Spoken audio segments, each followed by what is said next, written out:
দেখো সাইড থেকে তেল ছেড়ে দিয়েছে। তেল ঝোল মানেটা কি হলো, তেলও থাকবে বেশি আর ঝোল থাকবে অল্প, মশলা থাকবে। তেল দিয়ে মেখে মেখে এটাকে খাওয়া যাবে। একটু ঝাল নুন ঠিক মতন দিবে, দারুণ লাগে খেতে। আমি আজকে ট্যাংরা মাছ করবো, এই জন্য আমি কয়টা ট্যাংরা বেশি নিইনি, অল্প নিয়েছি। এই যে কয়টা দিয়ে আমি নুন দিয়ে মেখে রেখে দিচ্ছি। এই 10-15 মিনিটের জন্য মেখে রেখে দিব, তাহলে নুনটা একটু ঢুকবে মাছের গায়ে, ওই জন্য।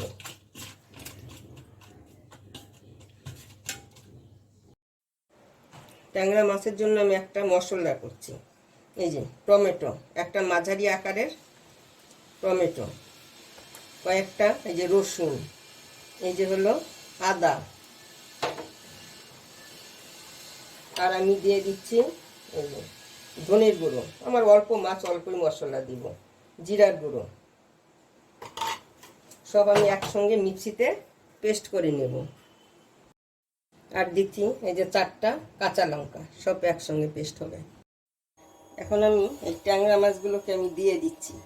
ট্যাংরা মাছ ভাজতে বেশি তেলের দরকার হয় না, কম তেলেই হয়ে যায়। বেশি গরম হয়েছিল তা তখন আমি গ্যাসটাকে অফ করে দিই, কেন নইলে ছিটকাবে। ওই জন্য আমি তেলটা একটু ঠান্ডা হওয়ার পরে আমি মাছটা দিয়েছি। তবু আমি এটাকে ঢেকে দিই। এখন দেখো তেলটা বেশি গরম হয়েছে, তো এখন মাছটা এই যে তেল ছিটকাচ্ছে, তেল ছিটকে তো বাবা, এখন তেল ছিটকাচ্ছে। আমি মাছটাকে এখন আমি উল্টিয়ে দিই, কেন এই মাছ তো ভাঙে না, এই মাছ শক্ত থাকে। এই মাছ একটু গন্ধ করে, যে কোনো মাছ আঁশ ছাড়া মাছ একটু গন্ধই হয়। আর তার মধ্যে আবার ডিম আছে, ডিমগুলো তো এই যে ফুটে ফুটে গায়ে এসে পড়ে, ছিটকে ছিটকে পড়বে। আবার ঢেকে দিচ্ছি, ঢেকে ঢেকে ভাজবো আমি মাছটা। এখন আমি মাছটাকে আমি তুলে নেব, গ্যাসটাকে আমি কমিয়ে দিই। ছিটকাচ্ছে, যে ডিমগুলো আছে ডিমগুলোই ফুটে, চামড়া ফুটবে, ডিম ফুটবে, ওই জন্য ফেটে ফেটে গায়ের কাছে আসে। বেশি ভাজবো না, এমনি তো মাছটা একটু শক্তই থাকে, একটু না ভাজলেও আবার গন্ধ করে। এটা হলো কথা। তোমরা যে যেমন খাবে সেই অনুযায়ী ভাজবে। আর রান্নার যে প্রসেসটা আছে এটাই একই রাখবে। বেশি মাছ দিলে বেশি, কম মাছ দিলে কম, সেই অনুযায়ী যে যেমন তেল খাবে। যে কোনো জিনিসে তেল মশলা একটু বেশি দিলে খেতে ভালোই হয়, দেখবে তোমরা। কম তেলে এত টেস্টি হয় না। এখন এর মধ্যে আমি দিয়ে দিচ্ছি পেঁয়াজ, একটা বড় আকারে পেঁয়াজ। ভয় লাগছিল, আমার চোখে এসে পড়েছে একটু তেল, ওই জন্যই ভয় লাগছিল আমার। আমি আর একটু তেল দিচ্ছি। এই মাছ ভাজতে তো তেলের কম লাগে, অন্য অন্য মাছ ভাজতে যত তেল লাগবে, কিন্তু ট্যাংরা মাছ ভাজার জন্য এত তেলের প্রয়োজন হয় না। এখন আমি এর মধ্যে দিয়ে দেবো একটু, এই যে তেলটা একটু সরিয়ে, এই যে কালো জিরা ফোড়ন। কালো জিরা জিরে দুটোই দেওয়া যায়, যে কোনো একটা দিলেই হলো।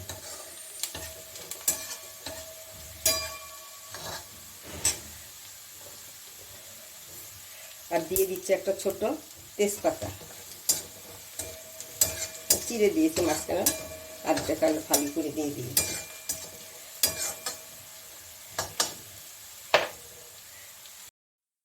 এই যে পেঁয়াজটা আমার এরকম ভাজা হয়েছে, এর থেকে আর বেশি ভাজবো না। এর মধ্যে দিয়ে দিচ্ছি আমি হলুদ, এর মধ্যে দিয়ে দিচ্ছি আমি কালারের জন্য কাশ্মীরি লঙ্কার গুঁড়ো।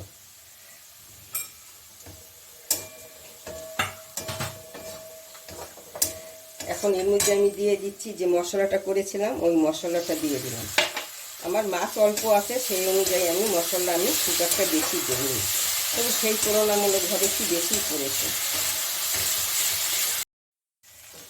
আমার এটা এরকম ভাজা হয়েছে, কিন্তু আচ্ছা আমি অল্প একটু জল দিয়ে নেব। জল দিলে মশলাটা আরও বেড়েও যাবে, তেলও ছেড়ে দিবে। একটু জল দিলে তেলটা ছেড়ে দেয় তাড়াতাড়ি, দেখবে কেমন করে তেল ছাড়ছে। আমি দেখাচ্ছি, দেখো দেখো তেল জল দেওয়া, এই যে তেলটা ছাড়ছে, যে দেখো এই যে তেল। এটাকে আমরা আবার কষিয়ে নেব। মশলা ভালো কষানো না হলে কিন্তু যে কোনো জিনিসের টেস্ট হয় না ভালো, ওই জন্য একটু মশলাটা এভাবে জল দিয়ে একটু কষাবো। আরও যদি শুকনো হয় তাহলে তো জল তো দিতেই হবে, নইলে নিচে পুড়ে যাবে, লেগে যাবে, ভালো ভাজা হবে না মশলা। এই যে দেখো কত তেল ছেড়েছে। ওই জন্য বলছি যখনই মশলা এইভাবে ভাজবে, যখন অল্প ভাজা হবে তখন এই জল দিয়ে ভাজবে, তাহলে তেলটা ভাজতে। এই যে দেখো আর হয়ে গেছে। এখন আমি এখানে ভাজা হয়ে গেছে, জল দিয়ে দিচ্ছি।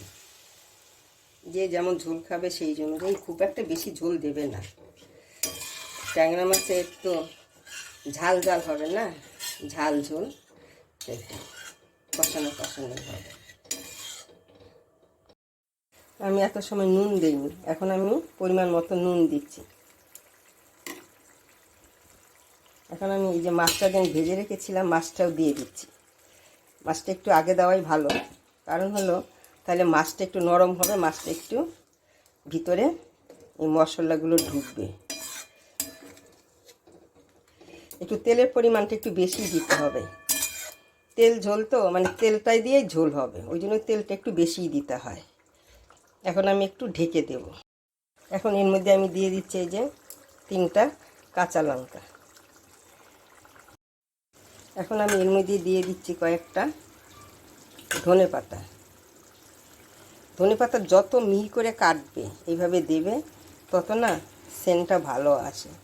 ধনেপাতাটা দেওয়ার জন্য তো সেন্টের জন্যই দেওয়া, যত মিহি করে কাটবে তত সেন্ট ভালো আসবে। মিহি করে না কাটলে তো সেন্ট আসবে না, কেন আসবে কিন্তু এত ভালো আসবে না। আমার রেসিপি যদি তোমাদের পছন্দ হয় তাহলে লাইক করবে, শেয়ার করবে, সাবস্ক্রাইব করবে। আমার রান্নাটা কিন্তু হয়ে গেছে। এই যে দেখো তেল, এটা তেল ঝোল তো নামই হলো তেল ঝোল, তেল থাকবে, এই তেলটা দিয়ে মশলাটা দিয়ে মেখে মেখে খেতে হবে। এটার মধ্যে একটু ঝালে নুনে যদি ঠিক হয় খেতে দারুণ লাগে। এইভাবে করবে, দেখবে ভালো লাগে খুব।